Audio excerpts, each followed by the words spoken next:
What's up? Welcome back to my channel, or for the first time if you're new, I'm Sylvan, and today I'm going to be reacting to Lauma's character teaser, Crown of Sacred Silver. And then afterwards, I will also be covering her demo. I'm interested to see what these have in store. I'm intrigued by Lauma as a character. She is sort of serving as our introduction to what Nod Cry teasers and trailers are going to look like. So without further delay, feel free to like and subscribe if you enjoy the video, leave a comment on your thoughts, consider becoming a channel member if you want to support me just that little bit extra, and let's get into this.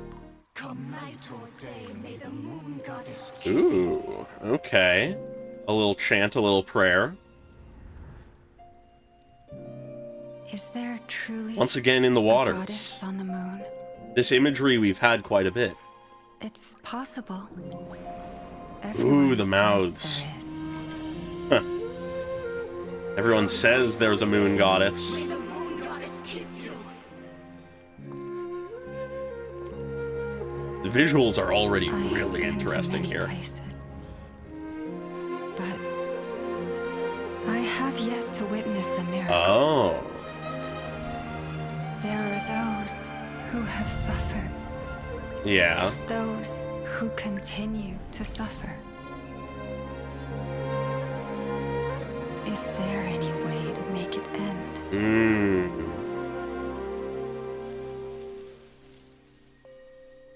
Come night or day, may the moon goddess keep you. Grandma, it's dark. Fear not, my child. Moonlight shines upon us. The moon shall protect goddess us. will keep us safe.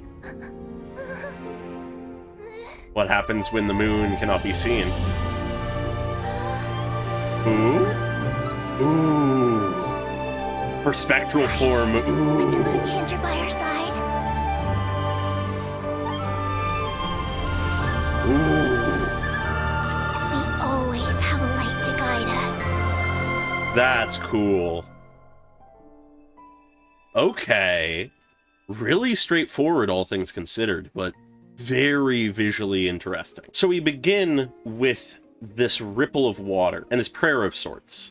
Come night or day, may the moon goddess keep you. Presumably it is a traditional prayer of the Frost Moon Scions. But then immediately after this prayer, we have Lauma questioning if there is a goddess on the moon. If the god that her people pray to, that she to an extent leads, is real. A surprising question for a leader of a religious people to ask. But she acknowledges it is possible. She isn't denying it. She's merely questioning. Everyone says it is, so of course it is possible. But I find it interesting that with this line, there are countless just disembodied mouths surrounding her as she's encapsulated in this water droplet. It paints it much more as this is something forced upon her, this belief, despite her position. It's actually very intriguing to me. But after this moment of questioning, we just get the prayer chanted again. But this time it comes as people pray around her. She walks forward and life just sprouts up behind her. She has been to many places. She has journeyed. But I have yet to witness a miracle. Is the moon goddess real? Why have I not witnessed their miracles? And I can't help but notice in this that though we have the full in color detailed one of her standing and looking up at this just incredible looking pattern of what looks like water, we have this darkened silhouette of her kneeling down. It makes me think that there was a point where she was in crisis, and in her time of need, no miracle came. The moon goddess did not save her in whatever moment that was. But then, as that silhouetted version of her rises up behind her, instead of just being a dark silhouette, it actually has life and animals and plants and nature within it. There are those who have suffered, those who continue to suffer. Is there any way to make it end? We pray to the goddess. We seek her aid, her guidance, her protection, and yet many of us still suffer. But nonetheless, the third time we hear this prayer, it is from Lauma. She does believe, or at the very least, she wishes to, wants to. She has not witnessed a miracle yet, but if she ever is to, it would be from a god. It's at this point where we introduce these two other characters, this grandmother and her grandchild. Obviously, the grandchild has not fully been enculturated into the ways of the Frost Moon Scions. She's afraid of the dark, she's afraid of the night. But the grandmother reassures her, "Fear not, my child, moonlight shines upon us. The moon goddess protects us, her light shines down on us. The moon goddess will keep us safe," she says, "as the moon is obscured by clouds. How can the goddess protect us if her light does not reach us? What miracles can the moon give us if it cannot reach us? And as the moon is obscured, that fear returns to the child, never having truly left. But then a light shines upon her. But it is not of the moon goddess, it is not of the moon, it is of Lauma's spirit form." And the child realizes, with the moon chanter by our side, we always have a light to guide us. Even if the goddess cannot bestow us miracles, even if the moon goddess cannot end our suffering, even if the moon goddess cannot protect us or save us, Lauma is here. It almost speaks to me, this idea that Lauma is trying to save people and protect them and end their suffering in place of the moon goddess. In her absence, she takes up the burden of helping others. She has seen those around her suffer and continue to suffer. She has never seen a miracle. There is no sign of suffering's end. So even as she prays to the goddess, she herself will be the light who protects and guides her people. It's very interesting. She's not going against the moon goddess. She's not going against her teachings or anything like that. It's rather just she isn't allowing herself or her people to sit back and die in hopes that their goddess will save them. This makes me think of her as a much more proactive figure. And even if she offers her prayers to her goddess, she will act within her own power to protect her people, rather than merely trusting that the goddess will make everything right. And it's within this that we get the easily most interesting shot to me, being where we come to a close-up of her face in her spirit form as she begins to open her eyes while in prayer. And it cuts to a deer raising its head and opening its eyes before becoming that of the praying child, and finally ends on Lauma herself in her normal state. It's a very strong sequence that I can take a guess at what it's meaning, but I don't know how it blends with everything else. Because what it immediately speaks to me as is this idea of this unity of life. Lauma is in tune with her people and nature. She encompasses them, she protects them, she guides them. That is sort of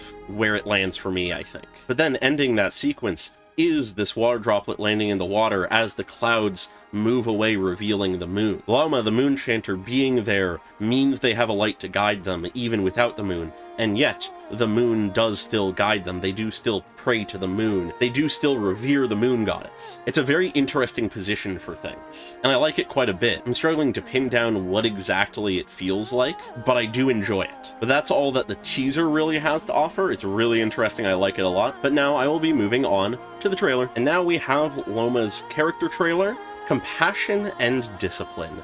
I'm very interested to see what this has in store as well. I'm curious to see the general vibe of it, because so far Lauma has been a much more calm and soothing vibe, where usually the trailers are a bit more upbeat, a bit more hype, a bit more energetic. So I'm curious to see how those two will sort of blend, if at all. Okay, start underwater with the fish.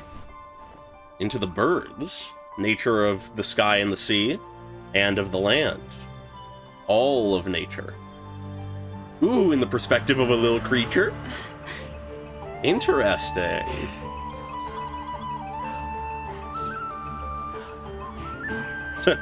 Telling her some secrets? Ah. Ooh, the Shesnayans, the Fatui. They devastate nature, do they? Unwelcome guests. Why do they intrude on these lands? Ooh. I always love the vocals. This is our chance. I'm already liking the sound. Here, together with the forest, and one with the moonlight. Yeah.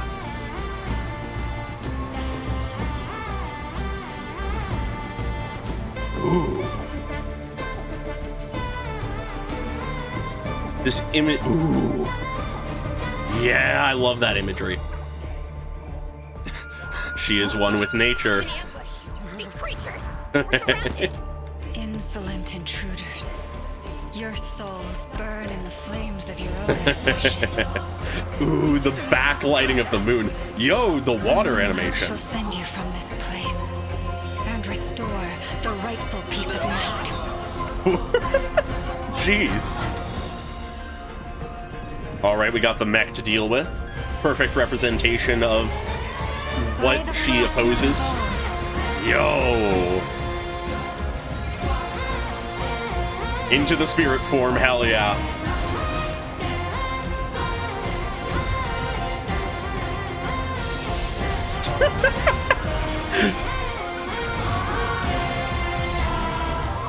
Hell yeah.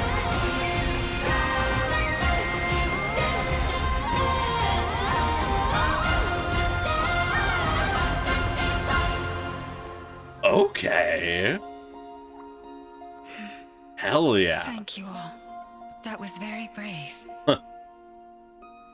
The moon will remember your courage. Ending with the moon and the moon maiden. Interesting. That was a really solid trailer, all things considered. It doesn't really tell us much more about her. It's really all just what we already understood, but it is done well. It expresses her as a character and her position in Nod Cry, while also doing what I was saying of blending her vibe with the more hype, energetic nature of trailers. We've seen her calm and collected and thoughtful and in prayer. This is where we see the other side, the wrath of nature. But we begin, though, with establishing nature in all its aspects. We see the creatures of the sea. It's hard to get a clear shot of it, but we get the birds, the creatures of the sky, and then we get creatures of the land. Every piece of nature, all of its animals, are shown to us, and she is among nature in all of this. And then we have this really fun moment where we're in the perspective of just a little, like, weasel or whatever. It's a really fun moving shot. I like that it puts us in the perspective of nature, of its animals, that kind of thing. Okay, I guess it was a squirrel. But it's here that we're shown that not only is she among nature, but she is in tune with it, connected to it, able to communicate with the animals to a degree, and is allied with them. This squirrel comes to her and whispers in her ear a secret. She is told that the Fatui have arrived, that they destroy the forest. And this is shown by just that one shot of them marching, and then a very cool moving shot as we follow this tree being toppled. We focus on a mech, a machine's blade, the thing that is destroying the forest. As I said in the reaction, a direct expression of the opposition between Lauma and the Frostmoon Scions against the Fatui and their machines. In response to learning of this, she just says, "Unwelcome guests, why do they intrude on these lands?" It is not initially anger or hate or antagonism. It is just a question. Why do they do this? Why do they intrude into the forest? Why do they destroy it? And then, having asked this question but incapable of getting an answer, knowing that the Fatui will not stop, she makes an assertion. I will remain here, together with the forest, and one with the moonlight. I will not move. I will not break. I will not bend. I will stand. And we see that her people stand with her. They chant and prayer with her to protect the forest. At which point, with this prayer, with this ritual of sorts, she comes face to face with this spectral deer. It's a very interesting image to me. We've had these moments in both this trailer and in the teaser of her being tied to these deer, to these elk, and there being this special spectral magical connection to them. But we're then quickly shown it is not just one animal that she is attuned to, that she is connected to. She is with the forest, with its animals. And as we have these animals flashing before us, we see her brush her forehead and this crescent mark appear on her forehead. The same thing we saw in, if not her reveal, very early on in our looks at Nod Cry. And with this attunement solidified once more, we watch as the animals come and gather and circle, all to stop the Fatui in their tracks, to push them back out of the forest. And now, once they have been pinned down, Lauma speaks to them. Insolent intruders, your souls burn in the flames of your own ambition. You are destroying yourselves. Your own ambition overtakes you, ruins you. The moonlight shall send you from this place, as we watch this water come in that is very well animated, honestly, coming in to wash them away. And with a single drop of her seemingly silver blood, this entire symbol and circle is created, a clear sign of magic and power. As she says, the moonlight will not only take you out of this place, wash you away, but it will also restore the rightful peace of night. But even if the people of the Fatui have been washed away, their machines still ravage the land. They are too much for the creatures of the forest to do anything about. But even as the whole forest flees from the mech, she steps forward to protect them. Turning to her spectral form, she brings a rallying call to those of the forest, inspires them, leads them forward into this battle. And once the dust has settled, once the forest is safe once more, once nature itself is protected again, once night has become peaceful again, she thanks the creatures of the forest for aiding her, for fighting with her. That was very brave. The moon will remember your courage. And that is where we end, with the shot of the moon and the statue of the new moon, depicting the moon goddess, or a version of her. Will Columbina know of their courage? Will she remember the courage of the forest? Who's to say? That's something we have to find out. But that is really all that her trailer has to offer. It's really solid. I like it a lot. I continue to be absolutely in love with the music of Nod Cry, and it just makes me incredibly excited to get into the new version as soon as possible. I, of course, am going to be streaming it, but other than that, I don't really have too much more to say about this trailer or teaser, so feel free to like and subscribe if you enjoyed the video, leave a comment on your thoughts, and very special thanks to all of my channel members, including Desaize and Pokelove101 at the normal tier, and Kondo Nano at the cool person tier. Really appreciate your support, as always, and I hope you all have a great day. Bye-bye!